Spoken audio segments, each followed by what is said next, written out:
मयेव मनादस्त्वः मयि बुद्धि निवेश्य निवशिष्यसे मयेव अतरोध्वन संशयः। प्रस्तुत प्राप्त समय आजच्या या प्रवचन रूपी सेवेकरिता घेतलेला श्लोक गीतेतील अध्याय क्रमांक 12 आणि 12व्या अध्यायातील श्लोक क्रमांक 8। ह्या 8व्या श्लोकामध्ये भगवंत अर्जुनाला ओळख करून देतात, म्हणजेच आपल्याला ओळख करून देतात, म्हणजेच आपल्याला उपदेश करतात। भगवंत म्हणतात, तू माझ्या ठिकाणी मन वृत्तिरूप करून घाल। अर्थातच माझ्या ठिकाणी मन वृत्तिरूप करून घाल, मला तू मन अर्पण कर, माझ्या ठिकाणी तू बुद्धी तुझी स्थिर कर। म्हणजे काय होईल, मृत्यूनंतर तू माझ्या ठिकाणी निवास करशील। बरं का? काय म्हणतात भगवंत, मन आणि बुद्धी आहे की नाही, तू मला अर्पण कर, तू माझ्या ठिकाणी स्थिर कर, म्हणजे मृत्यूनंतर तू मला येऊन मिळशील। नवे नवे आपल्यामध्ये कुठल्याही प्रकारचा भेद राहणार नाही, जीवशिव ऐक्य होईल, देव आणि भक्त याच्यामध्ये विभिन्नता राहणार नाही, तू माझ्या स्वरूपाला प्राप्त होशील। या श्लोकावर अर्थपूजा बांधण्याआधी, चिंतन करण्याआधी, ज्या निमित्ताने या ठिकाणी आपण ही प्रवचन सेवा आयोजित केलेली आहे, आपल्या या पाषाणे गावातील हे डोंगरे परिवार आणि डोंगरे परिवाराचे पिताश्री कैलासवासी गणू महादू डोंगरे बाबांचं 23 फेब्रुवारी रोजी अल्पशा आजाराने निधन झालं। वय वर्ष 85 होतं त्यांचं आणि 85व्या वर्षी त्यांनी आपला निरोप घेतला। बाबांच्या उत्तर कार्यांच्या निमित्ताने आज आपण या ठिकाणी ही प्रवचन सेवा आयोजित केलेली आहे। बाबांनी या ठिकाणी कार्य करत असताना अतिशय हालाकीचे दिवस काढले, अनेक संकटांना सामोरे गेले, अनेक प्रसंगांना सामोरे गेलं, अनेक प्रकारचं दुःख सहन केलं आणि आपल्या जीवनाचा मार्ग, आपल्या आयुष्याचा मार्ग एक आदर्शयुक्त म्हणून त्यांनी या ठिकाणी कार्य केलं। आदर्शयुक्त म्हणून त्यांनी या ठिकाणी अतिशय चांगल्या प्रकारे कार्य केलं। आपले रमेश दादा असतील, अनंत दादा असतील, अर्थातच बाबांनी आपल्या मुलांवर चांगल्या प्रकारचे संस्कार केले, त्यांना सांभाळलं, त्यांचं संगोपन केलं, आपला संसार व्यवस्थित सांभाळला, आपल्या कुटुंबावर चांगल्या प्रकारे संस्कार केले आणि खऱ्या अर्थाने आपलं जीवन कशा प्रकारे जगावं अशा एक आदर्शयुक्त उदाहरण म्हणजेच आपले गणू बाबा। आणि त्यांनी या ठिकाणी अतिशय चांगल्या प्रकारे कार्य करता करता 85व्या वर्षी तुमचा आमचा सर्वांचा निरोप घेतला। खरं तर ही माणसं जी असतात ना, अनेक प्रसंगांना सामोरे जाऊन, अनेक संकटांना सामोरे देऊन जाऊन, अनेक प्रकारचं दुःख सहन करून फक्त जगण्याचा मार्ग शोधत असतात, जगण्यासाठी धडपडत असतात, जगण्याचा मार्ग शोधत असतात। कितीही त्रास झाला, कितीही मोठमोठे प्रसंग आले, कितीही मोठमोठी संकट जरी आली, त्यांच्या आयुष्यामध्ये कितीही जरी दुःख आलं, तरी कुठल्याही प्रकारे हताश निराश न होता मला जगायचं आहे आणि म्हणून जगण्याचा मार्ग शोधत मरेपर्यंत जगतात ती माणसं श्रेष्ठ असतात। शेवटच्या श्वासापर्यंत जगण्याची इच्छा ठेवून जे जगतात ना, ती माणसं श्रेष्ठ असतात। आज या कलियुगामध्ये जर पाहायला गेलं तर माणसावर जरा कुठे एखादा प्रसंग आला, जरा कुठे एखादा संकट आलं की मनुष्य नको तो निर्णय घेतो आणि म्हणून या खऱ्या अर्थाने आजोबांचा आपण एक कशा प्रकारे जगावं, कशा प्रकारे वागावं, त्याचे एक आदर्शयुक्त उदाहरण म्हणजेच आपले गणू बाबा महादू डोंगरे। जाणं तर प्रत्येकाला आहे, कारण ज्या ठिकाणी आपण जन्माला आलोय त्या लोकांचं नावच आहे मृत्यूलोक. आणि या ठिकाणची ओळख करून देत असताना असं म्हटलेलं आहे, दष्टम तर नष्टम, जे दिसतंय ते नसतं, जे दिसतंय ते नसतंय. चर्मचक्षुने जे आपण पाहतोय, जे आपल्याला प्रत्यक्ष दिसतंय, या चामड्याच्या डोळ्याने दिसतंय म्हणून आपल्याला सत्य वाटतंय. पण शास्त्र असं म्हणतंय, संत अशा प्रकारे आपल्याला ओळख करून देतात, चामड्याच्या डोळ्याने जेवढं दिसतंय तेवढं नसतंय. बरं का? जीव जंतू कीटक श्वेदज अंडज जारज उद्भिज, 4 प्रकारच्या खाणी त्या ठिकाणी सांगितलेल्या आहेत, आहे की नाही? 4ही प्रकारच्या खाणीमध्ये निर्माण झालेले पशु पक्षी असतील, जीवजंतू असतील, पक्ष वृक्षवल्ले असतील, या सगळ्यांचा जरी आपण अभ्यास केला तरी जे दिसतंय ते नसतंय. बरं का? जे दिसतंय ते नसतंय. आणि त्याच्याही पलीकडे कुठेतरी एक ओळख करून दिलेली आहे की ही पंचभूत जी तुम्हा आम्हाला दिसतात, पृथ्वी आप तेज वायू आणि आकाश, प्रलयकाली यांचा सुद्धा नाश आहे. प्रलयकाली यांचा सुद्धा नाश आहे. मग आपल्या आयुष्यामध्ये आपण जीवन जगत असताना, आयुष्याचं मार्गक्रमण करत असताना काही गोष्टी सत्य आहेत पण आपण स्वीकारत नाहीत. बरं का? दिसत नाही म्हणून स्वीकारायचे नाही का? अनुभव घ्यायचा आहे. पंखा चालू केल्यानंतर हवा लागते, दिसत नाही पण अनुभव येतो. वारा आल्यानंतर आमच्या अंगाला स्पर्श करून ती हवा जाते, दिसत नाही. दिसत नाही म्हणजे नाही आहे का? अनुभव येतो. अनुभव घेतला पाहिजे. ब्रह्म निर्गुण आहे, निराकार आहे, निसंग आहे, निर्लेप आहे, आरोप आहे, निर्विकल्प आहे, निसंग आहे, निराधार आहे. दिसत नाही चामड्याच्या डोळ्याने, दिसत नाही म्हणजे नाही असं नाही, त्याचा अनुभव घेता येतो. पदार्थ ऐसे ब्रह्म नव्हे की माते हातू धरून घ्यावे, पण असो हे अनुभवावे संत मुखे श्री गुरु मुखे. ब्रह्म पदार्थासारखं नाहीये, ब्रह्म आहे हे सत्य आहे. जली स्थली काष्टी पाषाणी सबाई अभ्यंतरी भरून उरलेला आहे. तो देव आहे म्हणून आम्ही कार्य करतोय. चाले हे शरीर कोणाची सत्य, कोण बोलविते हरिविणा. देव आहे म्हणून आम्ही कार्य करतोय. देवाचं बळ आहे, त्या ब्रह्माचं बळ आहे, त्या देवाचं सामर्थ्य आहे म्हणून आमच्याकडून कार्य घडतंय. घडतंय त्याची अनुभूती घेतली पाहिजे, अनुभव घेतला पाहिजे. चामड्याच्या डोळ्याने कदाचित दिसणार नाही, पण चामड्याच्या डोळ्याने दिसत नाही म्हणून ते नाही असं नाही. जे सत्य आहे ते स्वीकारायला हवं, जे सत्य आहे त्याचा अनुभव घ्यायला हवा. आणि म्हणून जोपर्यंत त्या देवाचा आधार आम्हाला आहे, तो निर्गुण असून सुद्धा तुमच्या आमच्या अंतरामध्ये राहून आत्मा म्हणून जो तुम्हा आम्हाला सांभाळतोय, तो असताना त्याची आम्ही ओळख घ्यायची आहे. तो कार्याला असताना आम्ही त्याला अनुभवायचं आहे, त्याची प्राप्ती करून घ्यायची आहे, त्याची ओळख करून घ्यायची आहे.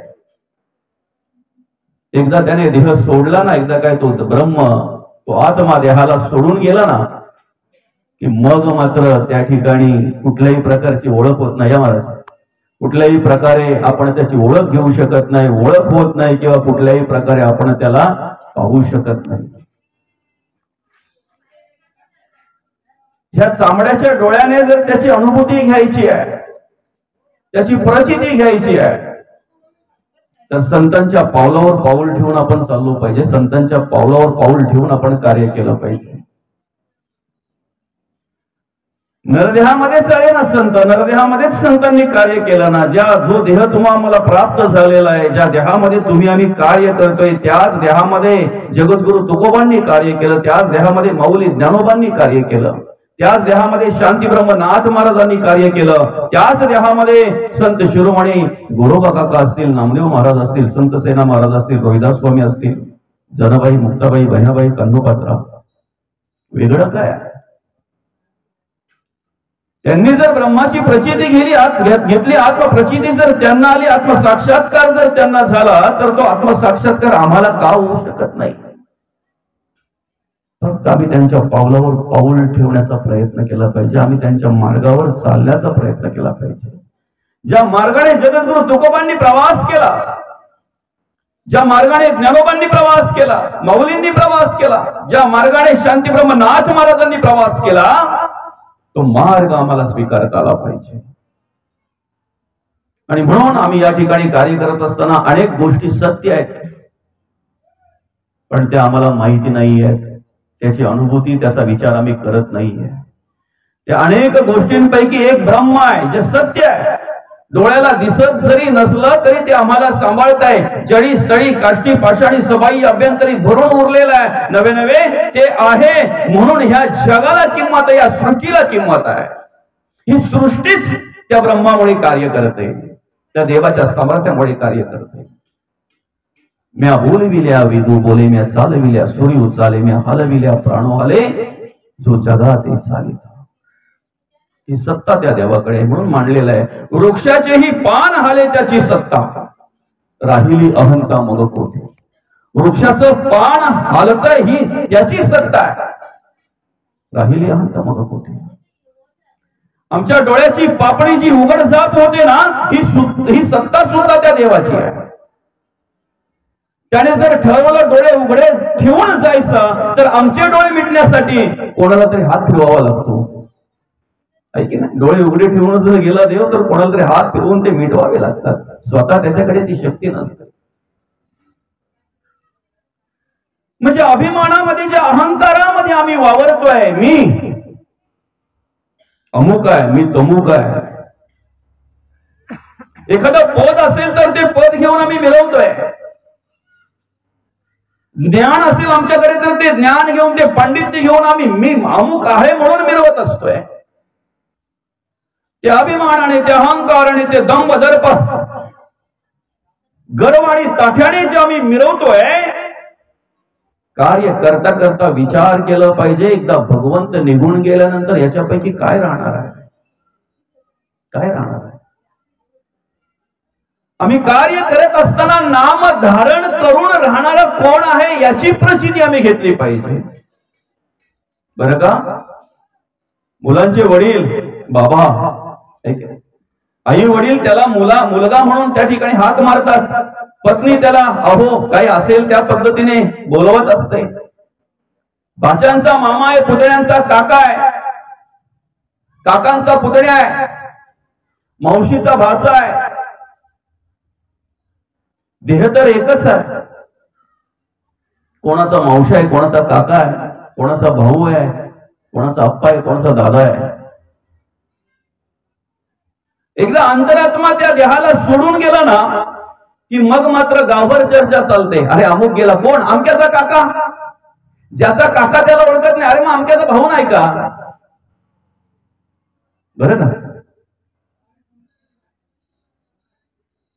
ज्या देहाने आपण त्याला ओळखतोय, ज्या देहाने आपण त्याची ओळख करून देतोय, पासपोर्ट फोटो, तो देह समोर पडलेला आहे. ते डोळे आहेत, कान आहे, नाक आहे, त्वचा आहे, जीभ आहे, पंच ज्ञानेंद्रिय त्या ठिकाणी दिसत आहेत, पंचभूत त्या ठिकाणी दिसत आहेत, शरीर त्या ठिकाणी दिसतंय पडलेलं. मग गेला तो कोण गेला? अमुक अमुक गेला, अमुक अमुक गेला म्हणून गावभर चर्चा आहे. मग आतापर्यंत नाम धारण करून राहणारा कोण होता तो? काय आहे मग आपलं? मी म्हणून जे वावरतोय, मी म्हणून जे कार्य करतोय. म्हणून जगद्गुरु तुकोबा एकांतात बसून येणाऱ्या जाणाऱ्याला म्हणत होते, मला माझ्या गावाला नेऊन सोडा, मला माझ्या गावाला जायचंय. लोक म्हणतात तुम्ही तुमच्या गावामध्ये बसलेले देऊमध्ये, तुम्ही तुमच्या घराच्या बाजूला बसलेले आणि तरी सुद्धा म्हणताय मला गावाला नेऊन सोडा. बरं का जायचंय? इथं माझं कोणीच ऐकत नाही हो, इथं माझं कोणी मानत नाही हो, ऐकत नाही हो. कोणी ऐकत नाही म्हणजे मुलं वालं तर ऐकतायत, तुमची पत्नी तर ऐकताय, तुमचं घरातले तर तुमचं ऐकतायत, कोणी ऐकत नाही म्हणजे काय? अरे ज्या ज्ञानेंद्रियांना मी माझं समजतोय ती माझं ऐकत नाहीये. डोळ्यांना म्हणतोय तुम्ही सुख घ्या, पांडुरंगाचं रूप पहा, पण त्या ठिकाणी ते रममाण होत नाहीत. कानाला मी सांगतोय पांडुरंगाचे गुणगानच ऐका, बाकी काही ऐकू नका. तेच काम ते करत नाहीयेत. ज्ञानेंद्रिय जर माझी असताना जर असं मला वाटतंय माझी आहेत आणि ती जर ऐकत नाहीयेत, तर ती माझी मी म्हणावी का? बाकी तर लांबच गेला. कोण कोणाचा पिता जगी या माता ही कवणाची कन्या, पुत्र ही नसती आपुले भार्या तर परक्याकडची. बंधू भगिनी सगळे सोयरे आपल्या इष्ट संपत्तीची, नसे कुणी या जगी आपुले धरी कासू तू धर्माची. आणि म्हणून ज्यांना आपण आपलंच म्हणतोय, अमुक माझा आहे तमुक माझा आहे, काही ना तर सोयऱ्यांचा अभिमान माऊली, माझे सोयरे, कशाचा अभिमान असतो बघा ना माणसाला. जगद्गुरु तुकोबा म्हणतात, सोयरे धायरे दिल्या घेतल्याचे अंत हे काळीचे कोणी नाही. मग ते बाहेरचे असोत वा आपल्या आतले असोत, जोपर्यंत माणसाकडे सगळ्या प्रकारची शिल्लक आहे तोपर्यंत सगळे आपले आहेत. वडील आले, बाप आला, पप्पा आले, कळल्यानंतर लगेच तो मुलगा पायरीच्या खाली उतरतोय. अर्ध्या रस्त्याला पप्पाला घ्यायला जातोय. पप्पालाही लांबून किती आनंद वाटतोय, रे मला बघितल्याबरोबर मुलगा मला धावत आलेला आहे, किती प्रेम आहे माझ्यावर, किती जीव आहे माझ्यावर. पण त्या पप्पाच्या हातली पिशवी घेतली ना की तो रिटर्न होतोय घराकडे. पप्पा तुम्ही या ना तर नका येऊ. तेव्हा त्याला कळतंय हे प्रेम कोणावर आहे, हा जीव कोणावर आहे. जोपर्यंत आपल्या हातात पिशवी आहे तोपर्यंत सगळ्यांचं प्रेम आहे आपल्यावर. बरं का, आम्ही जोपर्यंत कमवितोय, जोपर्यंत चार पैसे कमवून आणतोय तोपर्यंत सगळ्यांचं प्रेम आहे. अनेकांच्या गरजा या देहाकडून भागल्या जातात ना, ज्याच्याने भागल्या जातात ते जोपर्यंत आहे तोपर्यंत त्यांचं प्रेम आहे. ज्या दिवशी ते कमी होईल ना त्या दिवशी प्रेम सुद्धा कमी झालं जात आहे. मग तो कोणीही असू द्या, कोणीही असू द्या. म्हणून तर जगद्गुरु तुकोबा म्हणतात, नको नको मना गुंतू माया जाळी. हे मायेचं जाळ आहे दादा. हे जाळ कोणी वेगळा कोणी निर्माण करत नाही, आपण स्वतःसाठी निर्माण करतोय, स्वतः निर्माण करतोय. याला कारणीभूत आपण आहोत. मायेचं जाळ आपण स्वतः निर्माण करत असतो. तो किडा बघा, रेशीम किडा स्वतःच्या अंगातून एक प्रकारचा तो धागा काढत असतो. तो काढल्यानंतर तो एक जाळ निर्माण करतोय. काढता काढता निर्माण करता करता त्याच जाळ्यामध्ये अडकून मरतोय तो, त्यालाही कळत नाही. म्हणून तर बोधले महाराज म्हणतात, आलासी कोठुनी जासी कमण्या रे ठाया, घरदार नोहे तुझे अवघी लटकीच माया. त्रिकुट कोसल्याने घर सायास केले, दोन्ही द्वार लिंपुनी या आत गुंतो गुंतो मेले. मोठमोठे साधू संत तेने सायास केले, प्रपंची राहुनी या मन नाही गोविले. वेदशास्त्र पुराणे हाका मारिती लोका, गाभील निजताना काळ देईल धोका. म्हणून बोधला म्हणे तुम्ही हरिनाम जपा, लक्ष 84च्या तिळी चुकतील खेपा. लक्ष 84च्या खेपात चुकण्याचं सामर्थ्य त्या पांडुरंग परमात्म्याच्या नामस्मरणामध्ये आहे. म्हणून आम्ही काय केलं पाहिजे, संसारामधलं प्रत्येक कार्य करताना भगवंताचं नामस्मरण केलं पाहिजे. आम्ही आमचा देह प्रपंच सांभाळताना भगवंताचं स्मरण केलं पाहिजे. ज्याच्या गुणी हा देह कार्य करतोय त्या पांडुरंग परमात्म्याचं अखंड, त्या ब्रह्माचं, त्या देवाचं अखंड आणि अखंड आम्ही स्मरण केलं पाहिजे. ज्या दिवशी आम्हाला संसारातही परमार्थ आठवेल ना, ज्या दिवशी आम्हाला संसारातही देव आठवेल ना, त्या दिवशी संसाराने आम्ही परमार्थ करत असू, भक्ती करत असू हे मात्र निश्चित आहे. कारण कांदा मुळा भाजी अभगी विठाई माझी, लसूण मिरची कोथिंबिरी अभगा झाला माझा हरी. आम्हाला जर प्रत्येक ठिकाणी हरीचंच दर्शन घडत असेल तर कोण म्हणते तुम्ही संसार करता? परमार्थ करताय तुम्ही. पण परमार्थातही जर आम्हाला संसार आठवत असेल तर आम्ही परमार्थ करतोय हा आमचा भ्रम आहे. आळंदीला जाऊन जर पलीपाट लाटणे जर आम्ही आणत असू, पंढरपूरला जाऊन जर आम्ही सोपानावर दुड्या जर घेऊन येत असू, तर मग समजायचं आम्हाला परमार्थात संसार आठवतोय. आणि जोपर्यंत परमार्थात संसार आठवतोय ना तोपर्यंत परमार्थ करतोय हा आमचा भ्रम आहे. परमार्थ करतोय आमचा भ्रम आहे. म्हणून प्रत्येक कार्य करताना त्या भगवंताचं स्मरण आम्ही केलं पाहिजे. प्रत्येक कार्य करताना त्या देवाची आठवण आम्ही केली पाहिजे. हो, होईल ना, सत्याची ओळख ज्या वेळेला होईल ना आम्हाला, त्या देवाचं कार्य ज्या वेळेला आम्हाला कळेल ना, त्यावेळेला निश्चित आम्हाला प्रत्येक ठिकाणी तो देव कळेल. काशीशी आणलेली गंगा गाढवाला पाजली नाथ महाराजांनी. आम्हाला जरी आमच्या दृष्टीने गाढव दिसत असेल तरी त्यांना त्यांच्या दृष्टीने गाढव नाही. जडी स्थळी काष्टी पाषाणी सभाई अभ्यंतरी भरून उरलेला जे ब्रह्म त्याची अनुभूती आम्ही घेतोय की नाही. ते ब्रह्म त्या ठिकाणी त्याची प्रचिती त्या ठिकाणी आत्मसाक्षात्कार संतांना झालेला आहे. त्या सत्याची ओळख जर आम्हाला घ्यायची आहे, त्या ब्रह्माची ओळख जर आम्हाला घ्यायची आहे, त्या देवाची ओळख जर आम्हाला घ्यायची आहे, आम्ही आयुष्यभर जरी आमच्याने आम्ही जरी प्रयत्न केले तरी आम्हाला त्या देवाची त्या ब्रह्माची ओळख होईलच असं नाही. म्हणून देवाची जर ओळख घ्यायची असेल, त्या सत्य ब्रह्माची जर ओळख घ्यायची असेल, आमच्या आयुष्यामध्ये अनेक गोष्टी सत्य आहेत. त्यापैकी एक म्हणजे ब्रह्म सत्य आहे आणि दुसरं म्हणजे त्या ब्रह्माची ओळख घ्यायची असेल तर संतच ती ओळख करून देतात. हे सत्य आहे. संतांच्या कृपेनेच ती ओळख होते, हे तेवढंच सत्य आहे. बाकी आम्ही आमचं पांडित्य आम्ही आमचं ज्ञान कितीही जरी हे केलं तरी त्याच्यातून आम्हाला ब्रह्माची ओळख होईलच, त्याच्यातून सत्याची ओळख होईलच असं नाही. काही वेळेला काय होतंय, आमचा अभ्यास आम्हाला अडवा येतोय, आमचं पांडित्य आम्हाला अडवा येतोय, कधीतरी आमच्या ज्ञानाचा आम्हाला अभिमान होतोय, अहंकार होतोय आणि तिथेच सगळं काही नष्ट झालं जात आहे. खऱ्या अर्थाने लोखंडाला संपवायला वेगळं काही करावं लागत नाही. ज्याप्रमाणे त्याचा गंजच त्याला संपवतोय की नाही, त्याप्रमाणे माणसाकडे अभिमान असलेला जो आहे, माणसाकडे असलेला जो अभिमान आहे, तो अभिमान म्हणजेच माणसाला संपवणारा गंज आहे. वेगळं काही करावं लागत नाही. तो अहंकार तो अभिमान माणसाला संपवत असतो.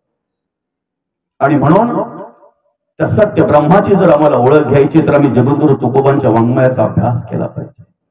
आम्ही माऊली ज्ञानोबांच्या वाङ्मयाचा अभ्यास केला पाहिजे. आम्ही संतांच्या वाङ्मयाचा अभ्यास केला पाहिजे. त्याच्यातूनच आम्हाला त्या ब्रह्माची ओळख होणार आहे, त्याच्यातूनच आम्हाला ब्रह्मतत्व काय ते कळणार आहे. आणि म्हणून संत कोणाला म्हणावं, या ठिकाणी ओळख करून देत असताना साधू पुरुष कोण, संन्यासी कोण, त्याची ओळख करून देत असताना माऊली म्हणतात, मी माझे ऐसे आठवण विसरले जयाचे अंतःकरण पार्था, तुझी साधू तुझी संन्यासी जाण आणि चेसी निरंतर. मी आणि माझी ऐसी आठवण, माझं घर. पाहुणे विचारतात, तुमच्या पाषाणामध्ये आल्यानंतर किंवा तुमच्या गावामध्ये आल्यानंतर, तुमच्या उशीदमध्ये आल्यानंतर तुमचं घर कुठे आहे माऊली? गावाच्या चारही बाजूने कुठे ना जरी बघितलं ना तरी सगळ्यात उंच जे दिसतंय ना ते माझं घर आहे. बरं का, चारही बाजूने बघा, गावाच्या चारही बाजूने आपलं घर दिसतंय सगळ्यात उंच. सगळ्या गावातल्या सगळ्या घरांच्या उंच जे घर आहे ना ते घर आपलं आहे. एकदा अंतरात्मा निघून गेला ना की ते घर काही दिवसच तुझ्या नावावर ठेवतात. आपोआप मुलांना त्या ठिकाणी ते जाते, म्हणजे वारसदार असतात ते. ह्या बांधापासून तर तो तिकडे आंब्याचं झाड दिसतंय, त्या आंब्याच्या झाडापर्यंत सगळे आपलेच. बरं का, आजा गेला पणजा गेला बाप मसनी गेला, देखत देखत ना तू पडतो तो येत ऐसा झाला ना. त्याच बांधावर पंजोबा उभा राहून पाहुण्यांना सांगायचा, ह्या बांधापासून त्या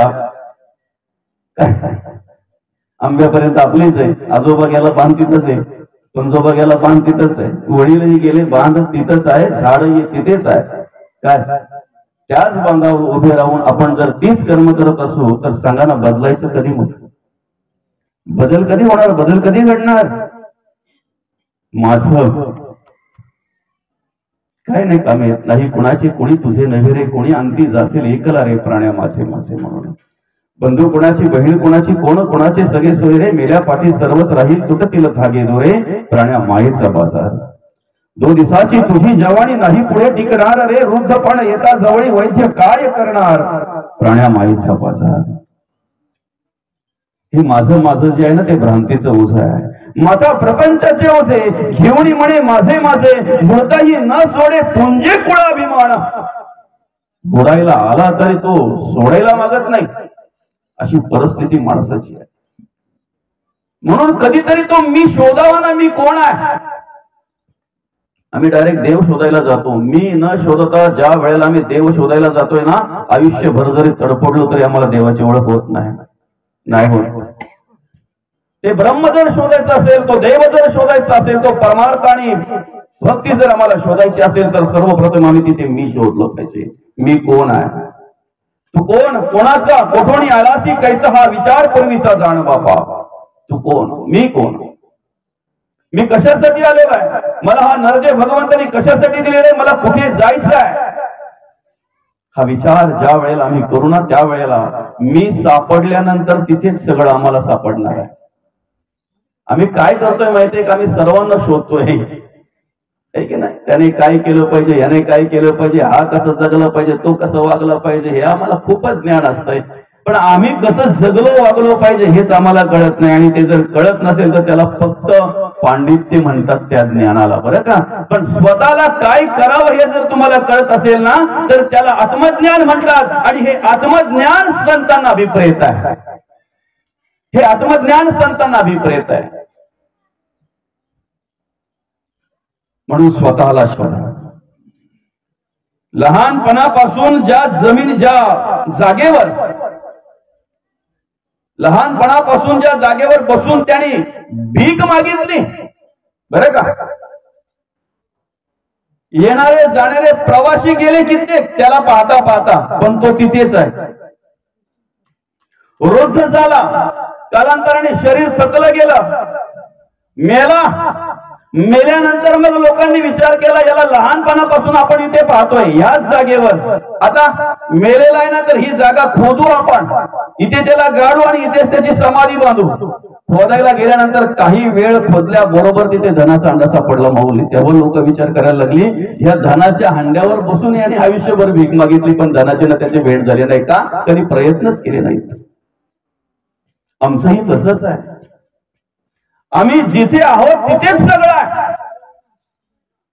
ज्या दिवशी आम्हाला आमच्या गावातल्या पांडुरंग परमात्म्याच्या मंदिरात असलेल्या पांडुरंग परमात्म्याची ओळख होईल ना, ज्या दिवशी आमच्या गावातल्या मंदिरात असलेल्या पांडुरंग परमात्म्याचं दर्शन आम्हाला घडेल, आमच्याकडून सेवा घडेल, त्या वेळेला पंढरपूरच्या पांडुरंगाचं कृपा आमच्यावर झाल्याशिवाय राहणार नाही. आणि खऱ्या अर्थाने ज्या दिवशी आई वडिलांच्या रूपामध्ये असलेल्या आमच्या घरातल्या पांडुरंग परमात्म्याची आणि रुक्मिणी मातेची आम्हाला ओळख होईल, त्या चालत्या बोलत्या देवांची ज्या दिवशी सेवा आमच्याकडून घडेल ना, त्या दिवशी आमच्या गावातल्या मंदिरातल्या पांडुरंग परमात्म्याची कृपा आमच्यावर झाल्याशिवाय राहणार नाही, मात्र निश्चित आहे.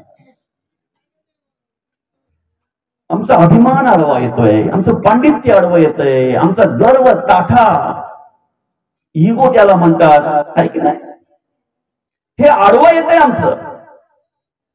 आम्ही मानापानाला भुकेलेली माणसं, आम्ही मान अपमानाला भुकेलेली माणसं. या ठिकाणी ओळख करून देताना भगवंत म्हणतात, संतुष्ट सततम योगी यथात्मा दृढ निश्चय मयो अर्पित मनोबुद्धीर्यो मद्भक्त समे प्रिय.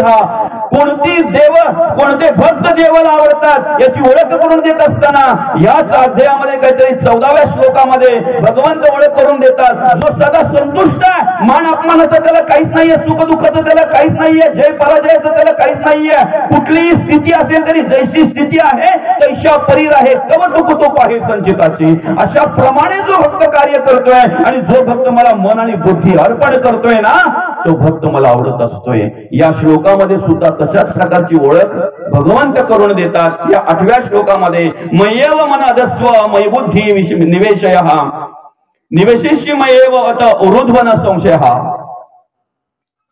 मन जर देवाच्या चरणी स्थिर केला, बुद्धी जर देवाच्या चरणी स्थिर केले तर देव म्हणतात, भगवंत म्हणतात, मृत्यूनंतर तू मला येऊन मिळशील रे. किती साधं आणि सोपं आहे, किती साधं सोपं आहे माऊली. बघा ना, आपलं मन फक्त देवाला अर्पण करायचे, बुद्धी देवाच्या चरणी स्थिर करायची आहे. जीव शिव ऐक्य होईल तिथे भेद राहणार नाही, देव भक्त ऐक्य होईल तिथे भेद राहणार नाही. फक्त ते करता आलं पाहिजे. आम्ही नको ते मार्ग स्वीकारतोय, ज्याच्याने अभिमान आमच्या अंतःकरणामध्ये येईल, ज्याच्याने दंभ दर्प आमच्या अंतःकरणामध्ये येईल, ज्याच्याने आमच्या अंतःकरणामध्ये किंवा आमच्या शरीराला आमच्या देहाला उपाधी निर्माण होईल, अशी साधना का म्हणून आम्ही स्वीकारावी. योग याग विधी येणे नोये सिद्धी अवगीच उपाधी दंभ धर्म. ज्याच्याने उपाधी निर्माण होते देहाला, दंभ आणि दर्प अभिमान अहंकार निर्माण होतो, अशी साधना आम्ही का म्हणून जवळ करावी. अतिशय साधा आणि सोपं साधन आम्हाला माऊलींनी दिलेलं आहे. अतिशय साधा आणि सोपं साधन दिलेलं आहे. देवाची ये द्वारी उभा क्षण भरी तेणे मुक्ती चारही साधी येल्या. हरिमुखे म्हणा पुण्याची गणना कोण करी. हरिमुखे म्हणा पुण्याची गणना कोण करी. फक्त ते नामस्मरण करताना आमच्या अंतःकरणामध्ये एक निश्चय पाहिजे, एक विचार पाहिजे. रिकामा अर्ध घडी राहू नको. कारण अर्ध घडी जरी रिकामा राहिला तरी कधी ते विषय विकार वासना प्रवेश करतील सांगू शकत नाही. काम क्रोध लोभ मद मत्सर गम संशय चिंता असूया आदर भावना कल्पना इष्टा वासना आशा ममता तृष्णा यांनी जर प्रवेश करू नये या संसार रूपी भवसागरामध्ये प्रवास करत असताना काम मगरमिठी सुटेना तिरस्कार लागता तुटेना मद मत्सर होटेना भुली पडली वासना धामीत पडली गला घालून वेंटाळे वमी करला जीवा झाली वेळोवेळा भयानक अशी अवस्था जर निर्माण होऊ नये असं वाटत असेल तर आम्ही प्रत्येक क्षणाला भगवंताचं नामस्मरण केलं पाहिजे. रिकामा अर्ध घडी राहू नको. जरा जरी खंड पडला तरी ते येऊन कधी प्रवेश करतील आणि आपल्याला कुठल्या कुठे घेऊन जातील सांगू शकत नाही. म्हणून पहिला आम्हाला मी शोधता आला पाहिजे. मी कोण आहे आम्ही स्वतःला शोधलं पाहिजे. ज्या वेळेला तो हिरा मालक निघाला हिऱ्याचा व्यापारी हिरा विकण्यासाठी अंतर बऱ्याच लांबच असल्यामुळे एक दोन वस्तीमध्ये होणार असल्यामुळे त्यांनी त्याच्या मित्राला बरोबर घेतलं. पण ज्याला बरोबर घेतलं त्या हिऱ्या मालकाला माहिती होतं की हा कुठल्या वृत्तीचा माणूस आहे, याची कर्माची जात कोणती आहे, याच्या कुठले विचाराचा माणूस आहे ते त्याला माहिती होतं. पण एक सोबती असावा म्हणून त्यांनी बरोबर घेतलेलं. प्रवासाला निघाले. पहिलीच वस्ती त्यांची. हिऱ्याचा मालक झोपून गेला. त्याचा मित्र मात्र विचार करायला लागला हा झोपतोय कधी आणि हिरा मला भेटतोय कधी. म्हणून त्याने काय केलं झोपलेला बघितल्यानंतर त्याचं ते गाठोडं वगैरे चेक केलं सगळं पण त्याला काही हिरा मिळाला नाही. दुसरी रात्र आली. दुसऱ्या रात्रीलाही त्यांनी विचार केला. हिऱ्याचा मालक झोपल्यानंतर परत त्यांनी सगळे शोधाशोध. आता मात्र त्याचा उसा वगैरे चेक केला त्याने. डोक्याच्या खाली वगैरे थोडं चेक करता आलं तेवढं तपासता आलं तेवढं तपासलं पण त्याला काही हिरा मिळाला नाही. हिऱ्याचा मालक गाढ झोपेत होता. तिसरी रात्र आली. त्यावेळेला मात्र कुठून तरी झोपेच्या गोळ्या उपलब्ध केल्या त्या चोराने त्या मित्राने. त्या हिऱ्याच्या मालकाला झोपेची गोळी दिली. अशी झोप लागली की त्या झोपेमध्ये त्याला शुद्ध राहिली नाही. आता मात्र ह्या चोराने त्या मित्राने त्याचा खमीस वगैरे सगळा चेक केला. त्या हिरा मालकाचा सगळे खिशे वगैरे तपासले पण त्याला काही हिरा मिळाला नाही. चौथ्या दिवशी ज्या वेळेला त्या हिऱ्याच्या दुकानामध्ये जेव्हा पोहोचले जिथे द्यायचा तिथे तेव्हा त्या हिरा मालकाने स्वतःच्या खिशामध्ये हात घातला कमिसामध्ये आणि हिरा काढला तिथे. तेव्हा तो आश्चर्य करायला लागले की हा खिसा आतापर्यंत मी 10 वेळा चेक केला असेल पण मला काही हिरा सापडला नाही. शेवटी नाहीच तर मग हात जोडला आणि विनंती केली म्हणे दादा रे तुला माहितीये मी कोण आहे तरी सुद्धा तुम्हाला बरोबर आणलं. हो म्हणे आणलं बरोबर पण तेवढा मी सावध पण होतो. मग सांग ना पहिल्या रात्रीपासून तर आतापर्यंत प्रत्येक वेळेला मी काही ठेवलं नाही तुझं चेक करायचं बरं का. तुझे सगळे गाठोडे चेक केले, तुझा उसा चेक केला, तुझे सगळे कपडे चेक केले पण मला काही हिरा सापडलाच नाही. तू आता माझ्या समोरून ज्या खिशातून हात घालून हिरा काढला हा खिसा मी कमीत कमी आतापर्यंत 10 वेळा तपासला असेल पण मला काही हिरा सापडलाच नाही. तू सांग ना काय करायचा, काय जादू करायचा, काय जादूने हिरा तू गायब करायचा. त्यावेळेला तो हिरा मालक बोलतोय माझ्याकडे जादू बिदू काही नाहीये. मी रात्री झोपताना तो हिरा तुझ्या खिशात लपवून ठेवायचो.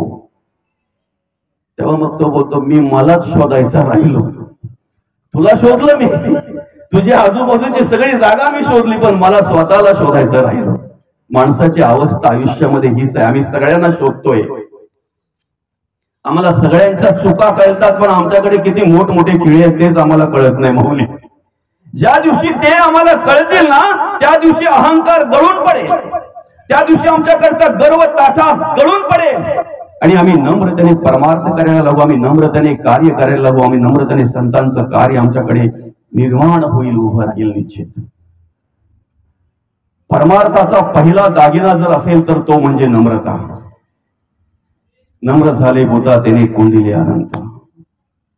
विद्या विनयाने शोभते. तुमच्याकडे असलेलं ज्ञान, तुमच्याकडे असलेली विद्या ही नम्रतेने शोभत असते. जर अहंकार असेल, अभिमान असेल तर ते पांडित्य म्हणावं. ज्ञान नाही, आत्मज्ञान नाही, ब्रह्मज्ञान नाही. आपला विषय आहे ब्रह्मसत्य. पण ब्रह्माची ओळख करून देण्याचा अधिकार फक्त संतांचा आहे, हेही तेवढंच सत्य आहे. मग आम्ही संत कसे ओळखावे, संत कोणाला म्हणावं सांगू का? ज्या पांडुरंग परमात्म्याचा चरण स्पर्श व्हावा म्हणून आम्ही अट्टास करतोय, ज्या पांडुरंग परमात्म्याला डोळे भरून पाहावं म्हणून आम्ही प्रयत्न करतोय, ज्या पांडुरंग परमात्म्याचं चरणाचं दर्शन व्हावं म्हणून आम्ही एवढा अट्टास करतोय, एवढी धावपळ करतोय, तो पांडुरंग परमात्मा सुद्धा ज्यांच्या भेटीची अपेक्षा करतोय ना त्यांना संत म्हणतात, त्याला संत म्हणतात. तो पांडुरंग परमात्मा सुद्धा ज्यांच्या भेटीची अपेक्षा करतोय तो त्यांना संत म्हणतात. त्याच्याही पुढे जाऊ का? आम्ही देवाकडे मागतोय ना, आम्ही देवाकडे मागतोय आमच्या स्वतःसाठी, आमच्या स्वार्थासाठी. आम्ही काय करतोय ते आमचं आम्हालाच माहिती माऊली. कधीतरी आम्ही देवाला जर सांगायचं गेलं तर आधी देवाला सांगतो, देवा तू आम्हाला आधी दे मग मी तुझं करेन. त्याला नवसाचा बोलतात. आधी दे मग करेन, जे काय असेल ते भजन पूजन नामस्मरण जे काय असेल ते. देवा तू आधी मला दे मग मी तुला देईन, मग मी तुला. खरं तर देवाला देण्यासारखं आपल्याकडे काहीच नाही माऊली. आपण देतोय जे असं आपल्याला वाटतंय ना ते देवानेच निर्माण केलेलं असतंय, तेच देवाला अर्पण करतोय. फक्त अभिमान आपल्या अंतःकरणामध्ये येतोय की मी देवाविषयी कधी काही कमी पडत नाही, देवाला वाहताना देवाला देताना कधी काही कमी पडत नाही. देवाला जर द्यायचंच आहे ना तर एखाद्या वेळी पूजा करताना एखादी वस्तू जर नसतील तुझ्याकडे इथे 5 फळ उपलब्ध, अक्षदा वा देवाला सांग नानाविध फलानी समर्पयामी. ओम प्राणाय स्वाम अपानाय स्वाम व्यानाय स्वाम बुधानाय स्वाम स्वाम ब्रह्मणाय स्वाहा. देव समजून घेतील, फक्त त्या ठिकाणी ते वाहताना आपलं मन स्थिर पाहिजे. आम्ही काय करतोय, पूजा करत असताना पूजेमध्ये वाहण्यासाठी वस्तू आमच्याकडे कमी नसतात, डबल टिबल असतात, त्या वाहतही असतोय, फक्त शरीराने तिथे बसलेला असतोय, मात्र मनाने कुठेतरी भटकत असतोय. आम्ही हे देवाला पटत नाही, हे देवाला चालत नाही. जसं तुम्ही शरीराने तिथे बसलेले आहात ना तसं मनाने अंतःकरणपूर्वक त्या ठिकाणी ते कार्य केलं पाहिजे. आणि म्हणून आम्ही देवाकडे मागतोय, आम्ही देवाकडे स्वतःसाठी मागतोय, स्वतःसाठी मागतोय. आम्हाला मिळतंय की नाही मिळतंय ते आम्हालाच माहिती. पण ज्यांनी देवाकडे मागावं म्हणून देव स्वतः ज्यांना विनंती करतात ना त्यांना संत म्हणतात, त्यांना संत म्हणतात. त्याच्याही पलीकडे जाऊ आपण. आम्ही आमच्यासाठी मागतोय, आम्ही आमच्या घरासाठी मागतोय, आम्ही आमच्या मुलांसाठी मागतोय, आम्ही आमच्या बाईसाठी मागतोय, आम्ही आमच्या कुटुंबासाठी मागतोय. मागण्यामध्ये आमचा स्वार्थ असतोय. आयुष्यभर कार्य केलं, 21-22 वर्ष माऊलींनी कार्य केलं, 18 अध्यायी ज्ञानेश्वरीची निर्मिती केली, चांगदेव पासष्टीची निर्मिती केली, अमृतानुभवासारखा सर्वश्रेष्ठ ग्रंथ आम्हाला दिला. आमच्या जीवनाचा, आमच्या आयुष्याचं मॅन्युअल गाईड म्हणजे हरिपाठ आहे. एक एक अभंगाचा अभ्यास करावा आणि त्याप्रमाणे आम्ही वाटचाल करावी. आमच्या आयुष्याचा उद्धार झाल्याशिवाय राहणार नाही, आमच्या जीवनाचा उद्धार झाल्याशिवाय राहणार नाही. एवढं सर्वश्रेष्ठ कार्य केल्यानंतर मग माऊली म्हणतात, धर्म कार्य धर्म कीर्तन सिद्धीस नेले, धर्म कार्य सिद्धीस नेले, आता माझी जी उरले ते पायीपण. आता माझा मागण्याचा अधिकार आहे, आता मी मागू शकतोय. मग काय मागितलं? केवळ स्वतःसाठी नाही, घरासाठी नाही, केवळ एका गावापुरतं नाही किंवा केवळ एखादी राष्ट्रापुरतं नाही, विश्वासाठी, विश्वात्मक देवाकडे केलेली विश्व प्रार्थना म्हणजे पसायदान. आता विश्वात्मके देवे येणे वागेतने तोषावे, तोषोडी मत द्यावे पसायदान आहे. स्वतःसाठी नाही, फक्त घरापुरतच नाही, फक्त आपल्यापुरतच नाही, फक्त आपल्या गावापुरतच नाही, विश्वात्मक देवाकडे विश्वासाठी केलेली विश्व प्रार्थना म्हणजेच पसायदान आहे. संत मागतात जगासाठी म्हणून, जगाच्या कल्याणात संतांच्या विभूती. संत कोणाला म्हणावं बरं? संत कोणाला म्हणावं? आम्ही आमचे पाप धुवून जावेत म्हणून नदीमध्ये, गंगेमध्ये स्नान करतोय.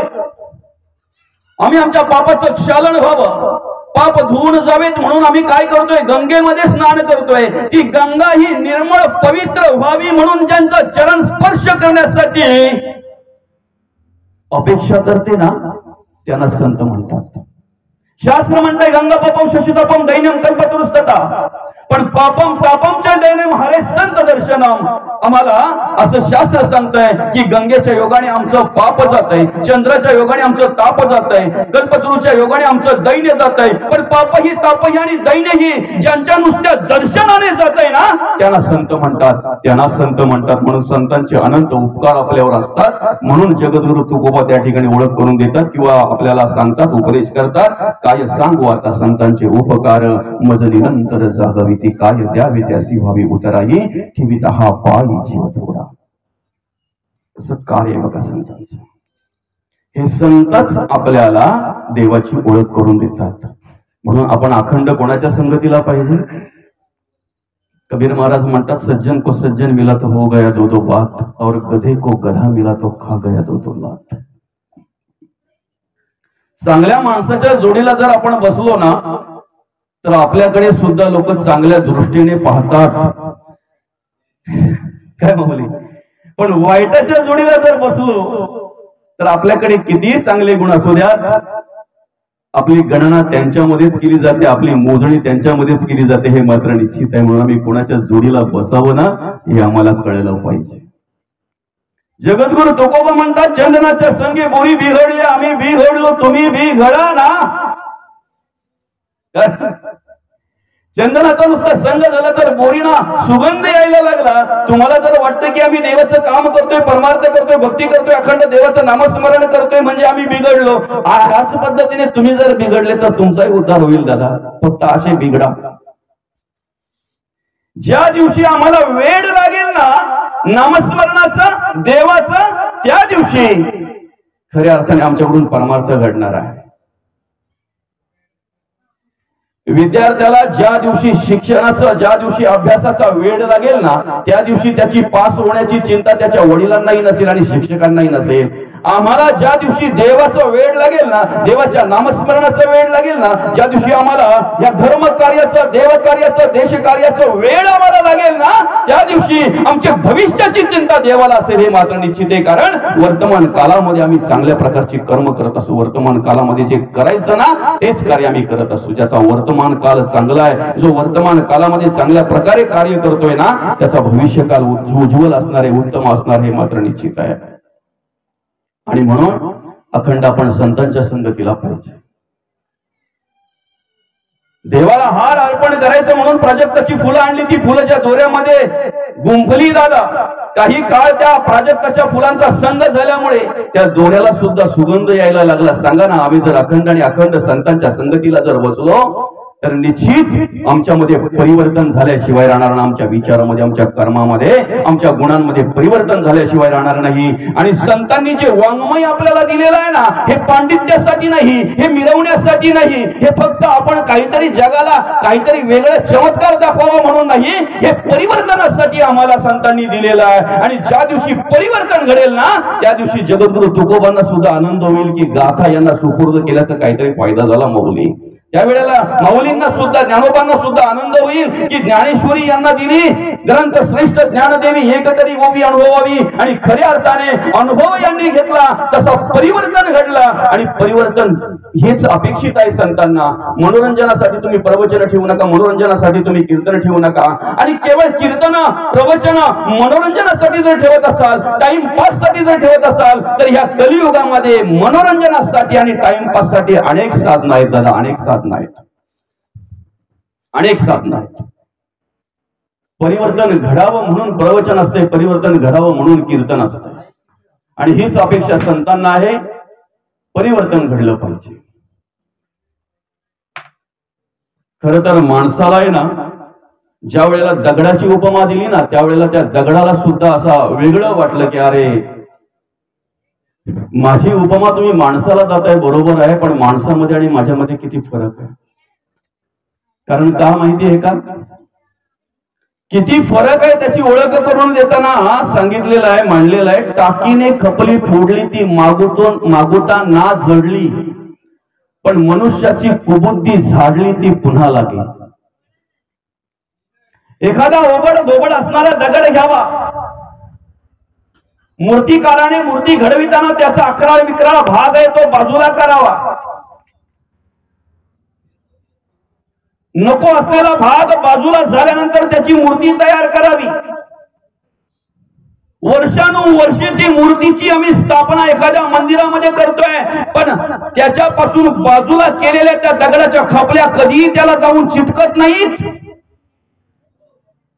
एवढा जरी दगडाचा गुण आम्ही घेतला तरी आमच्यामध्ये परिवर्तन घडल्याशिवाय राहणार नाही. पाषाणाचा म्हणजे दगडाचा गुण एवढा जरी आम्ही घेतला तरी आमच्यामध्ये परिवर्तन घडेल. मनुष्याची कुबुद्धी झाडली ती पुन्हा लागे. एखाद्या वेळी काम किती घाणेरडी गोष्ट आहे, कशा प्रकारे आहे, माणसाला कशा प्रकारे तो अधोगतीला प्राप्त करतोय, हे आम्ही ऐकल्यानंतर आम्ही कामाचा त्याग करतोय किंवा कुठेतरी तो व्यवस्थितरित्या कशा प्रकारे राहील याचा विचार करतोय. पण कधी लोभ येऊन आम्हाला चिटकतोय तो आम्हालाच कळत नाही. लोभाचं काहीतरी आम्ही ऐकल्यानंतर त्यावेळेला लोभ बाजूला करतोय, पण क्रोध कधी आमच्याकडे निर्माण होतोय हे आम्हालाही कळत नाही. एखादं व्यसन आम्ही सोडतोय, पण तो सोडण्यासाठी दुसरं व्यसन जवळ करतोय हे आम्हाला कळत नाही. मौली एखादी वासना आणि त्या वासनेचा त्याग आम्ही करतोय, पण दुसरी वासना आमच्या अंतःकरणामध्ये कधी येऊन चिटकते ते आम्हाला कळत नाही. आणि म्हणून या सगळ्यांचा त्याग जर करावा असं वाटत असेल, या सगळ्यांपासून मुक्त व्हावं असं जर वाटत असेल, तर आम्हाला संतांचा संग पाहिजे. का? संतांच्या संगतीमध्ये परिवर्तन घडलं जात आहे. खांबाने बांधलेली मंदिर आम्ही अनेक पाहतोय, खांबाने निर्माण केलेली मंदिर आम्ही अनेक पाहतोय, पण ज्या खांबाला मौलींचा संघ झाला, मौली ज्ञानोबांचा संघ झाला ना, त्या पैस खांबाच्या दर्शनासाठी आज हजारो माणसं रांगेमध्ये उभे असतात. आजही नेवासाला जा, तुम्हाला त्या खांबाचं मंदिर पाहायला मिळेल. संतांचा संघ झाला म्हणून खांबाचं मंदिर आहे. दगडांनी बांधलेली, शिळांनी बांधलेली मंदिर आम्ही अनेक पाहतोय, पण आजही आम्ही देऊला गेल्यानंतर शिळेचं मंदिर आहे. ज्या शिळेला जगद्गुरु तुकोबांचा संघ झाला, त्या शिळेचं मंदिर त्या ठिकाणी बांधलेलं आहे आणि त्या शिळेचं दर्शन घेण्यासाठी आम्ही रांगेमध्ये उभे असतोय. ज्या रेड्याच्या मुखातून मौलींनी वेद बोलवून घेतले ना, आळे फाट्याला आजही त्या रेड्याची समाधी आहे आणि त्या समाधीचं दर्शन घेण्यासाठी माणसं रांगेमध्ये उभे असतात. अरे गणपतीच्या जोडीला आमच्या त्या मूर्तीच्या बरोबर उंदीरही असतोय. त्या देवाला नमस्कार करता करता आमचा नमस्कार उंदरालाही कधी पोहोचतोय, उंदरालाही आम्ही नमस्कार करतोय आम्हालाही समजत नाही. का? तो गणपतीच्या जोडीला आहे. गरुडाला आम्ही नमस्कार करतोय. हिंस्र असलेल्या प्राण्यांना देवी आरूढ झालेली आहे आणि म्हणून वाघ असेल, सिंह असेल, त्याला सुद्धा नमस्कार घडला जातो. का? देवीचा संघ त्याला झालेला आहे. बघा ना, महादेवाला नमस्कार करण्याच्या आधी आम्ही नंदीला पहिले नमस्कार करतोय. संतांचा संघ ज्याला झाला ना, ज्याला देवाचा संघ झाला ना, त्याच्यामध्ये एवढा परिणाम होतोय, एवढा परिवर्तन होतंय की या श्लोकामध्ये ज्याप्रमाणे सांगितलेलं आहे भगवंतानी, अरे देव आणि भक्त याच्यामध्ये फरक राहत नाही, जीव आणि शिव याच्यामध्ये फरक राहत नाही. कासरिता गंगेसी मिळाली मिळणी मागे एकची झाली, मग जरी ती वेगळी केली तरी होणार नाही सर्वता. तृण अग्नी मिळे समरस झाले, तैसे नामे केले जपता हरी. वेगळं पण नाही, समरस झाले. फक्त तेवढं त्या भगवंताच्या नामस्मरणामध्ये आम्हाला रममाण होत आलं पाहिजे, रममाण होत आलं पाहिजे. एकरूपता किती एकरूप असावं. संध्याकाळच्या वेळी माझ्या ताईला तिच्या भावाने फोन केला, ताई अगं तुझ्या गावावरून आम्ही पुढे जाणार आहे, रात्र होणार आहे, कदाचित तुझ्या गावाला यायला आम्हाला कदाचित जेवणाची वेळ होईल, तर माझ्या बरोबर एक 10-12 मित्र असतील माझे आणि मी साधारणतः 12-15 जणांचा स्वयंपाक केला तर बरं होईल. की कित्येक दिवसांनी भाऊ येतो या आनंदाने फोन ठेवल्याबरोबर ताई स्वयंपाकाला लागली. संध्याकाळची वेळ आहे, दादाला माझ्या कुठेतरी कार्यक्रमाला जायचंय म्हणून त्याने विचार केला 10-12 जणांना आपण मस्त की भाकरी करू आणि भाकरी खायला घालू रात्रीच्या वेळी भात देण्यापेक्षा. मग ताईने काय केलं, पीठ घेतलं, 15-20 जणांना पुरेल, कारण घरातली पण माणसं पकडली त्याच्यामध्ये. 15-20 जणांना पुरेल एवढं पीठ घेतलं, त्याच्यामध्ये पाणी घेतलं, त्याचा गोळा तयार केला. गोळा तयार झाल्यानंतर भावाचा फोन आला, ताई काही कारणास्तव आमचा कार्यक्रम रद्द झालेला आहे, त्यामुळे आता आम्ही तिकडे यायचं कॅन्सल केलेलं आहे, बंद केलेलं आहे. आता मात्र ताईच्या डोक्यामध्ये दगड पडली. का बरं? 4-5 जणांना पुरेल एवढं पीठ असतं तर ठीक आहे, पण आता किती 15-20 जणांना पुरेल एवढं पीठ तिने घेतलेलं आहे. आता काय करायचं? पीठ आणि पाणी वेगळं करता येईल? ताईंना माझा प्रश्न आहे, पीठ आणि पाणी केलेलं वेगळं करता येईल का? चाळणीमध्ये गाळून नाही होणार का? नाही होणार. तृण अग्नी मिळे समरस झाले, तैसे नामे केले जपता हरी.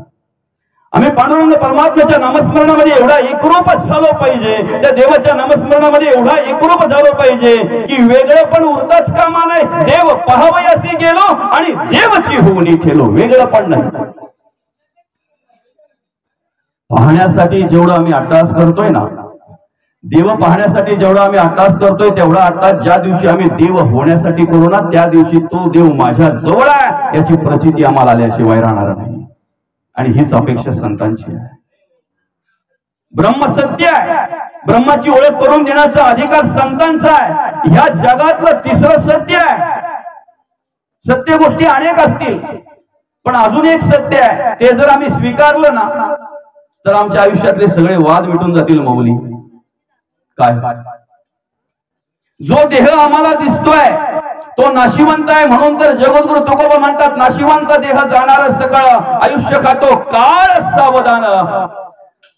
देह जाईल जाईल याचे काळ बा खाईल. देह नाशिवंत आहे, त्याची माती होणार आहे, त्याची राख होणार आहे. फक्त काय असतं माहितीये का, याची ओळख आम्ही घेत नाही, याची जाणीव आम्ही ठेवत नाही. एखाद्या वेळेला जर आम्हाला प्रवासामध्ये एखाद्या ठिकाणी जर गंगा आली, नदी आली, तर तिचं आम्ही दर्शन घेतोय. एखाद्या गावाच्या शेजारून जर आमची गाडी जात असेल आणि त्या गावाच्या मध्यभागी असा मंदिराचा कलश जर आम्हाला दिसला, ते मंदिर कसलं आहे हेही आम्हाला माहित नाहीये, पण मंदिराचं आम्ही दर्शन घेतल्याशिवाय, त्या कलशाचं दर्शन घेतल्याशिवाय पुढे जात नाही. एखाद्या वेळेला जर एखाद्या रस्त्याने आम्ही प्रवास करत असू, तर त्या रस्त्याच्या बाजूला एखाद्या दगडाला जर शेंदूर लावलेला असेल, कसला देव आहे कुठला देव आम्हाला माहित नाहीये, शेंदूर लावलेला आहे, देव आहे, आमची श्रद्धा आहे, आमची निष्ठा आहे, आमचा भाव आहे, त्या ठिकाणी आम्ही दर्शन घेतो, पुढे निघून जातो. पण ज्या दिवशी आमचा गाव सोडता सोडता आम्हाला आमच्या एखाद्या बाजूला, रस्त्याच्या बाजूला असणारी स्मशानभूमी आणि त्या स्मशानभूमीकडे बघितल्यानंतर ज्या दिवशी आमच्या अंतःकरणामध्ये असा विचार येईल ना की या स्मशानभूमीमध्ये, या जागेमध्ये मला एक दिवस यायचंच आहे, हे ज्या दिवशी आम्हाला कळेल, त्या दिवशी आमच्या आयुष्यातले सगळे वाद मिटल्याशिवाय राहणार नाहीत. पण ते स्मरणात ठेवलं पाहिजे. यायचंच च लावलेलं आहे पुढे, यायचंच आहे. कारण आम्ही अमरपट्टा घेऊन आलेलो नाहीत, आम्ही अमरपद घेऊन आलेलो नाहीत. आहे की नाही, जायचंच आहे. तुमच्या गावामध्ये मंदिरं कदाचित 4-5 असतील. हनुमंताचं मंदिर आहे गावात, माऊली विठोबाचं, पांडुरंग परमात्म्याचं मंदिर जर तुम्ही आहेच तिथे, म्हणजे स्थापना तर केलेलीच आहे. अजून कुलदेवताचं 1-2 मंदिर असेल कोणाचं तरी, काही अजून वेगवेगळ्या प्रकारचे मंदिर असतील. गावामध्ये जर शाळा 7वी पर्यंत असेल तर 4-5 प्रकारचे किंवा 7-8 प्रकारचे वर्ग असतील. 4थी पर्यंत असेल तर 2-4 तर वर्ग असतील.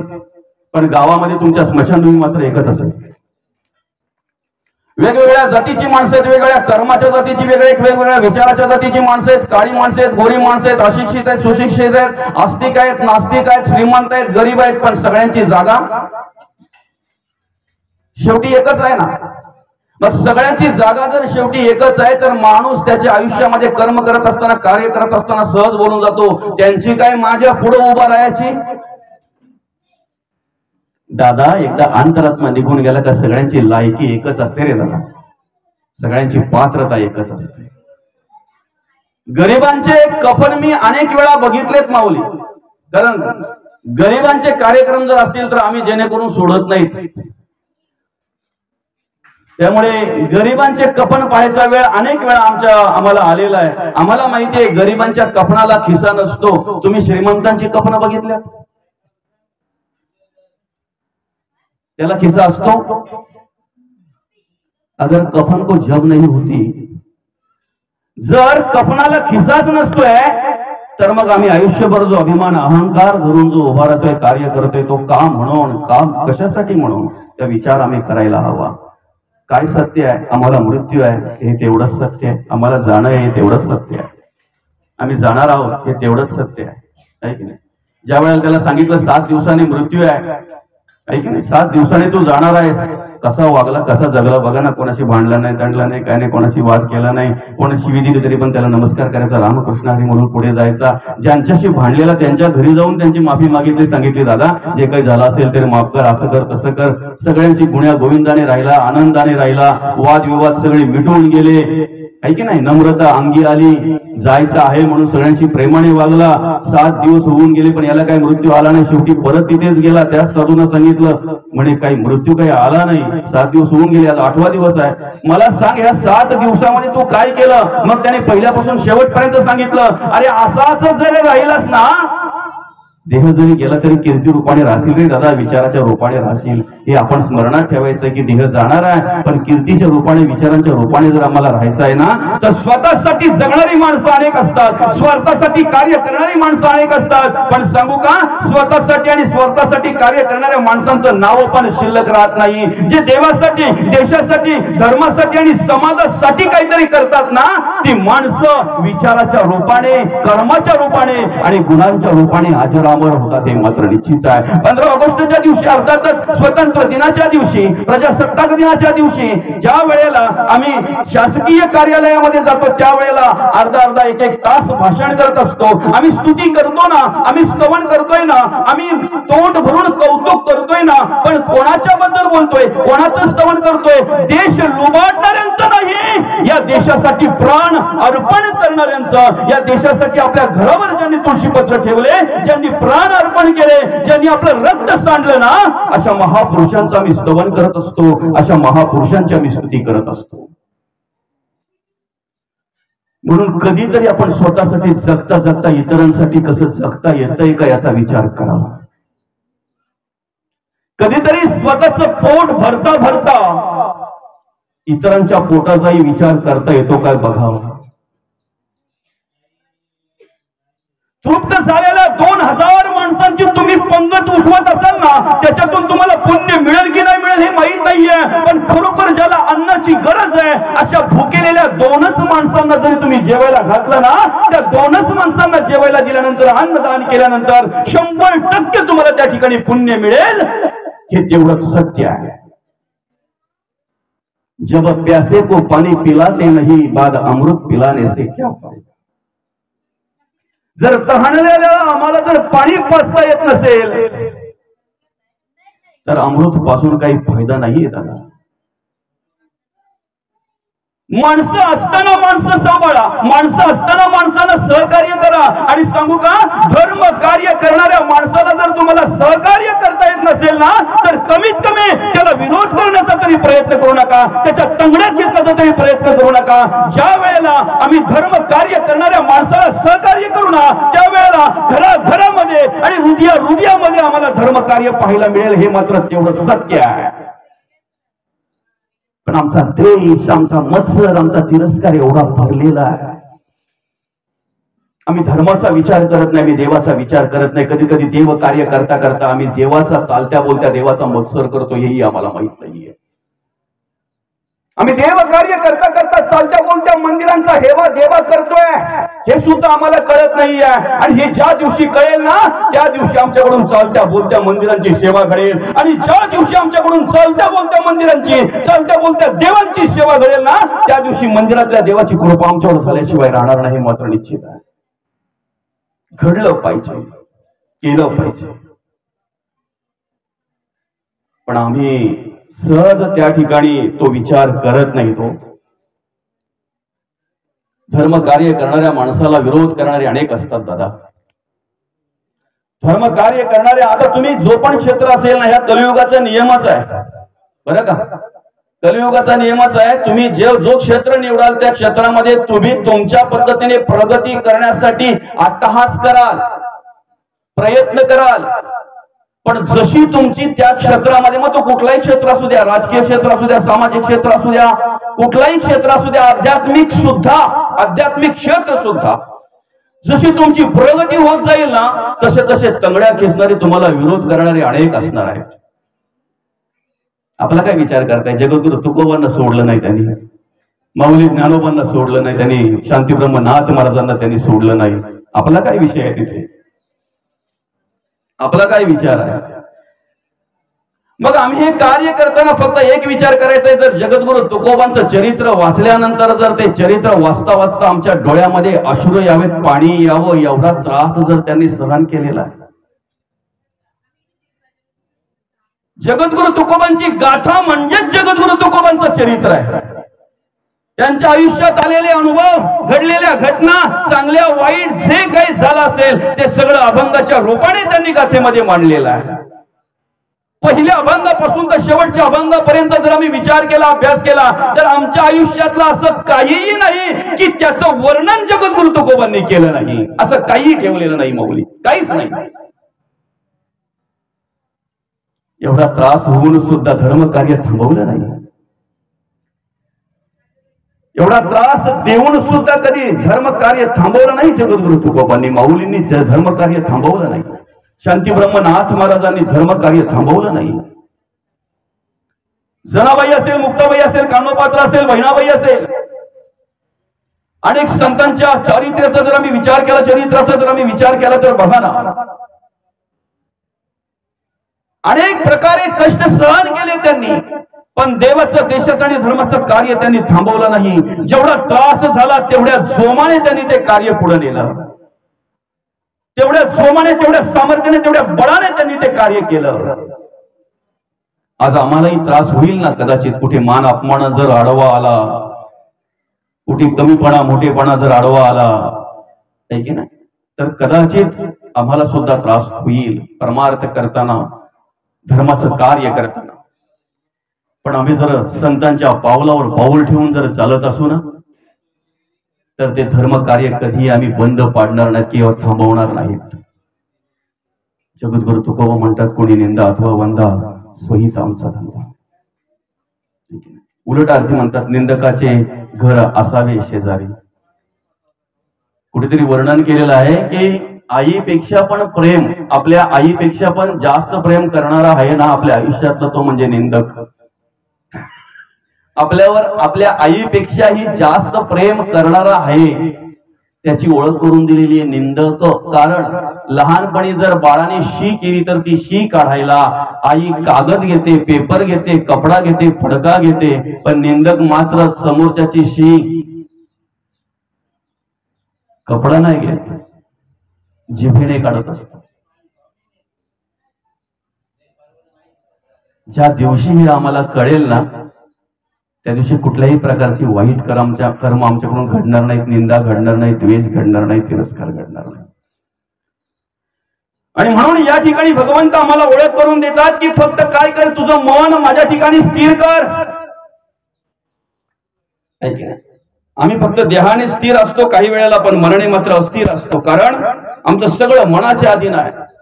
आम्हाला चांगली गती मिळावी हे आम्हाला अंतःकरणपूर्वक वाटतंय, पण गती ही कर्मावर आधारित आहे, आमच्या विचारावर आधारित, आमच्या गुणावर आधारित आहे. हे सगळं गुणापाशी गती सगुण भाग्यश्री भोगती अवगुण असं दरिद्र प्राप्ती यदार्थी संदेह नाही.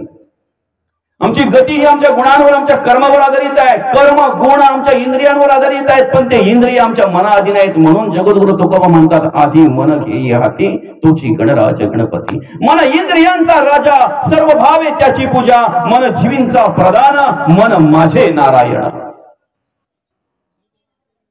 त्या मनाला शिकवण द्यावी, त्या मनाने बसावं, त्या मनाने ऐकावं, त्या मनामध्ये परिवर्तन घडावं. म्हणून सांगितलेले मना सज्जना. अरे कसला सज्जन आहे हा. मनाच्या ओढी अनंत आहेत, अनंत ओढी आहे की नाही. मनाच्या वृत्ती नाना त्यात जन्म घेते वासना, पण त्याला म्हटलेलं आहे काय, सज्जना. कारण लहान मुलाकडून जर काम करून घ्यायचं तर त्याला पहिले सांगायला लागतं, ही लोकांची पोरा कशी नाही का, आमचा बाळ्या म्हणजे तसा नाही बाबा, आमचा बाळ्या लय भारी आहे, असा आहे तसा आहे. काय त्याची 4-5 अगदी व्यवस्थितरित्या त्याची स्तुती केली का मग त्याच्या हातामध्ये पैसे द्यायचे, मग सांगायचं, बा हे 10 रुपये घे, दुकानावर जा ना, अमुक वस्तू घेऊन ये. बाळ्या कसा जातो ना, येतो तर पत्ता लागत नाही. तसं मन आहे. मनाकडून जर परमार्थ करून घ्यायचंय तर त्याला भले तो व्यसनाधीन असेल बरं का, त्याच्या वर्मावर जर बोट ठेवलं तर तो बसणार नाही. एखादा पार अगदी ते व्यसन करून आलेल्या माणसाला जरी आपण बोललो ना की तू अमुक अमुक आहेस, उलट तो बोलतो नाही ना, शक्यच नाही. म्हणून मग त्याला सज्जना बोलावं लागलं. बस आहे की नाही. हा परमार्थ केला पाहिजे, भक्ती केली पाहिजे, देवाचं नामस्मरण केलं पाहिजे, म्हणजे आपल्या मनामध्ये परिवर्तन घडल्याशिवाय राहणार नाही. त्या मनाची ओळख करून देताना कुठेतरी सांगितलेलं आहे, मन वढाय वढाय उभ्या पिकातील ढोर, किती हाकया हाकया फिर येतं पिकावर. किती जरी हाकललं ना त्याला तरी परत पिकावर येता येते मन. आणि लोक म्हणतात काही कुठे जायची गरज नाही, काही परमार्थ करायची गरज नाही, ही इकडे तिकडे लोक जात आहेत, नुसती जीवाची ओढताण करतायत, नुसती धावपळ करतायत. आपल्या मनावर कंट्रोल असलं म्हणजे बस. अरे हजारो वर्ष तपश्चर्या करणाऱ्यांच्या मनावरचं कंट्रोल घडवलं त्याने. जंगलात बसलेले असताना, तपश्चर्याला वनामध्ये बसलेले असताना फक्त घुंगरांचा आवाज आला. विचार करायला हवं होतं की घुंगरांचा आवाज आलेला आहे, पैंजनांचा आवाज आलेला आहे, म्हणजे हरिण तर पैंजन बांधून येणार नाही, कोल्हा घुंगरू घालून येणार नाही, मग ज्या ते घुंगरांचा पैंजणांचा आवाज आहे म्हणजे आपले डोळे उघडायला नाही पाहिजे, पण आतून त्यांनी सांगितलं अर्ध उघडून तर बघ, नुसतं काय देतं बघ. अर्धे उघडायला गेल्यानंतर पूर्ण कधी उघडले, आयुष्यात मिटता नाही आले दादा, आयुष्यात नाही मिटता आले. म्हणा सांग पा रावणा काय झाले, अकस्मात ते राज्य सर्वे बुडाले. खऱ्या अर्थाने रावणाचा वध जर केला असेल तर त्याच्या अहंकाराने, अभिमानाने. काय रावणाने बायकोचं जर ऐकलं असतं ना तर कदाचित त्याचा उद्धार झाला असता. मंदोदरी पतिव्रता आहे आणि ती मंदोदरी रावणाला सांगते, हो श्रीरामाला शरण जा, तुमचाही उद्धार होईल आणि आमचाही उद्धार होईल. पण तेवढ्यात रावण बोलतोय बायकांचा सगळंच ऐकायचं नसतंय. अरे मूर्ख, सगळंच ऐकायचं नसतंय, पण असा काही असेल काय ऐकायचं असतंय. लग्न झाल्यापासूनच 25 वर्ष झाली, जेव्हा जेव्हा ती तुझ्या पाया पडायला येते तेव्हा तेव्हा ती तुला सांगते, विनंती करते, अहो फक्त ते व्यसन सोडा, आपलं घरदार चांगलं होईल, आपला संसार चांगला होईल, आपली मुलं बाळ मजेत राहतील, मी सुद्धा आनंदात राहील. आणि गेली 25 वर्ष एकच सांगून तेवढं जर तुझ्यात होत नसेल तर तू काय बोलतोय बायकांचा सगळंच ऐकायचं नाही म्हणून. तेवढं ऐकलं असतं ना रावणाचा उद्धारच झाला असता. कधीतरी जर एखादा आपल्या हिताचा सांगत असेल ना तर त्याचं वय बघू नका काय आहे ते, बरं का. म्हणून रावणाचा मुलगा भर सभेमध्ये बोलला, बाबा पप्पा डॅडी, नुसता वानर आलं तर लंका जळून गेलाय, आणि जर त्याचा मालक आला तर काय अवस्था होईल. माझ्या बळावर अविश्वास दाखवतोय, माझ्या शक्तीवर माझ्या ताकदीवर अविश्वास दाखवतोय म्हणून भर सभेमध्ये रावणाने त्याच्या पोराला मारलं. उलट काय बोलतो माहितीये, मी तुझा बाप, तू माझा, तू मला शिकवतोय. अरे पण चांगला सांगतोय ना. संध्याकाळच्या वेळी कधीतरी रोड लेफ्ट राईट करत आल्यानंतर कसा बसा घरी पोहोचल्यानंतर तो पोरगा बोलतो, बाबा आता बस झालं, तुम्हाला चालता येत नाही. काही अंशी तो चांगल्या प्रकारे सांगत असतो ना तो मुलगा, त्याचं वय बघू नका, तो काय सांगतोय हे बघा. आणि आज आमच्या ह्या बहुजन समाजामध्ये माऊली ही परिस्थिती खूप पाहायला मिळते. तरुण मुलं व्यसनाधीन होऊन बर्बाद झालेली आहेत. आज परवा मी पेपरला काहीतरी ऐकलं, ह्या भारत देशामध्ये कित्येक करोड माणसं ऑनलाईन गेम खेळतात आणि लाखो माणसं बर्बाद होतात. त्यामध्ये हजारो तरुण आत्महत्या करतात माऊली. आपल्या जवळची अशी कितीतरी तरुण आहेत या ऑनलाईन गेम मुळे बर्बाद झाले, उद्ध्वस्त झाले. काय सांगतील घरच्यांना मी कुठे हारलो, कशात हारलो, कुठे गेले, न सांगता काहीतरी घेतात आणि जातात निघून.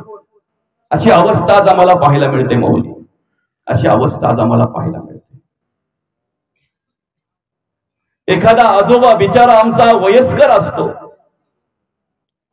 कधीतरी आमच्या जवळ बसला किंवा त्यांच्या जवळ बसण्याचा योग आला ना माऊली, तर तो आमच्या पाठीवरून ते आजोबा हात फिरवतात, डोक्यावरून हात फिरवतात आणि काय म्हणतात माहितीये, बाबा रे, दादा रे, आयुष्यामध्ये सगळं कर पण व्यसन करू नको. व्यसन माणसाला बर्बाद करते. व्यसनाचे दुष्परिणाम ते बाबा आम्हाला पटवून देत असतात. 10-15 मिनिटं आम्हाला सांगत असतात, उपदेश करत असतात, आम्हाला चांगल्या प्रकारची शिकवण देत असतात. एकीकडे शासनाने वेगवेगळ्या प्रकारचे पुरस्कार देऊन गौरवण्यात आलेले भिकारी विचाराची माणसं आमच्या तरुणांना गेम खेळा म्हणतात, रमी खेळा म्हणतात, विमान खा म्हणतात, आणि एकीकडे आमची शेतीमध्ये राबणारी माणसं आमच्या पाठीवरून डोक्यावरून हात फिरून सांगतात, दादा रे, आयुष्यात सगळं कर पण व्यसन करू नको रे. मग सांगा ना, श्रीमंत कोण? ज्यांना दरिद्री विचाराच्या माणसांना मी श्रीमंत समजतोय ते श्रीमंत आहेत की आमच्या गोरगरीब असलेले शेतीमध्ये राबणारे पण आम्हाला चांगल्या प्रकारचा उपदेश करणारी माणसं श्रीमंत आहेत? आम्हाला कळावं नाही, कळू नाही आम्हाला हे. एखादा मुलगा तरुण झाला ना की बाप त्याचं निरीक्षण करत असतो, डोळे भरून पाहत असतो. आता मुलगा माझा तरुण झालेला आहे, मोठा झालेला आहे, उद्या कामाला लागेल, 4 पैसे कमवून आणेल, माझी धावपळ थांबली जाईल, 4 पैसे घरात आल्यानंतर मलाही आनंद वाटेल. मला जो एक्स्ट्रा घाम गाळावा लागतो, एक्स्ट्रा काम जे आज मला करावं लागतंय माझ्या संसारासाठी, सगळ्यांची आशा अपेक्षा पूर्ण व्हावी म्हणून ते कुठेतरी जरा शांती मिळेल मला, असा तो बाप एक कल्पना करत असतो. त्या मुलाला नको तो नाद लागावा.